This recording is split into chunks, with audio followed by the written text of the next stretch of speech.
చేసి తొలి విడత మలి విడత అనే తేడా లేకుండా టోటల్గా అందరినీ ఒక వేదిక మీదకి తీసుకొచ్చి ఈ వేదికను ఇక్కడ సూర్యాపేట పట్టణంతో ఈ సూర్యాపేటతోటే కాకుండా తెలంగాణ రాష్ట్రంలో ఉన్నటువంటి వివిధ జిల్లాలలో కూడా వివిధ పట్టణాలలో కూడా అందరినీ సమీకరించి ఈ తెలంగాణ కోసం కొట్లాడినటువంటి వాళ్ళందరికీ కూడా న్యాయం జరిగేంత వరకు దీన్ని విశ్రమించేది లేదు.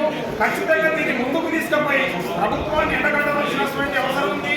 వాళ్ళు అనుకుంటున్నారేమో తెలంగాణ ఉద్యమకారులను కనుక మీరు విస్మరిస్తే రేపు జరగబోయేటటువంటి జెడ్పీటీసీ ఎంపీటీసీ గ్రామ పంచాయతీ ఎన్నికలలో ఒక్కొక్క తెలంగాణ వీరుడు అమరులైనటువంటి కుటుంబాలకు సంబంధించిన వాళ్ళైతేంది, ప్రజెంట్ గా ఉన్నటువంటి వాళ్ళైతేంది, ఒక్కొక్క తెలంగాణ వీరుడు 100 కోట్ల సమానము. ఆ తేడాను చూసుకొని గమనించి మేమేం కొత్తగా ఇవ్వమని అడుగుతలే, మీరైతే ఏది మీరు మేనిఫెస్టోలో పెట్టి అమలు చేస్తామని చెప్పిండ్రో దాన్నే అమలు చేయమని కోరుతున్నాం తప్ప ఇంకొకటి లేదు.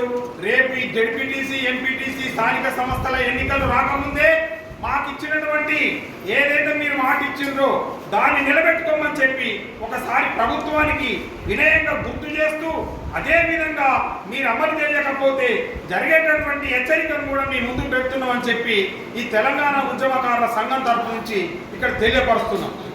డిమాండ్లు మీరు ఇస్తున్నటువంటి 250 గజాల జాగా, మెడికల్ కిట్టు, ఉచిత బస్ పాసు ప్లస్ మాకు గౌరవ వేతనం, అన్నిటితో పాటుగా మాకు ప్రశంసా పత్రం కావాలి.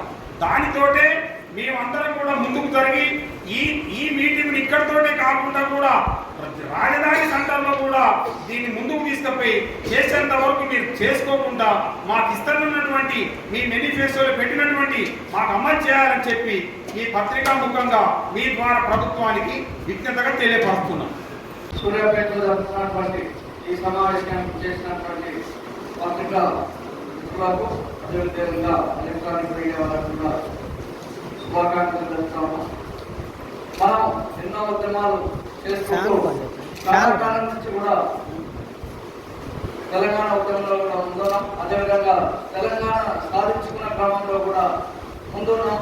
ఇవాళ కూడా ఇంకా 10 ఏళ్ళు అప్పుడు టీఆర్ఎస్ పాలన, దాదాపు 2 ఏళ్ళు కాంగ్రెస్ పాలన. తెలంగాణ ఉద్యమకారులకు కావాల్సినటువంటి న్యాయమైన హక్కులు కోసం ఏదైతే పోరాటం జరుగుతుందో మనం మొత్తం ఇప్పటివరకు దాదాపు 50 మీటింగ్ల పైన పెద్ద ఎత్తున అన్ని జిల్లాల్లో కూడా జరుపుకోవడం, అదేవిధంగా ఏదైతే రాష్ట్రాల్లో మనం జరగబోయే ఈ ఇంద్రపార్క్ సభకు 10,000 మందితో కూడా సభ నిర్వహించుకోబోతున్నాం. ఎందుకంటే ఈ ప్రభుత్వానికి మనం ఎంతో నిరూపించాలి, చూపించాలి.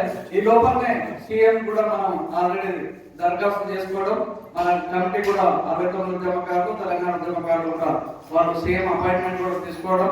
ఖచ్చితంగా ఈ నిర్ణయాలు ఇమీడియట్ గా ఇంతకుముందు అన్నట్టు మనకు ఈ జెడ్పీటీసీ ఎలక్షన్ లోపలనే మనం సాధించుకోవాలి. కాబట్టి మనం అందరం కలిసికట్టుగా ముందుకు పోవాలని చెప్తూ నాకు ఇచ్చిన సమయం ధన్యవాదాలు. మిగతా జాగాలను పక్కని మమ్మల్ని గుర్తించాలి, మా పేరు ఉండాలని కాబట్టి కోరుకుంటున్నాను. ఇది ఒకటి దినం మీరు ఈ విషయాన్ని కూడా కొంచెం సీరియస్గా పరిణామం తీసుకొని ఎవరు చేయాలనుకుంటున్నాను.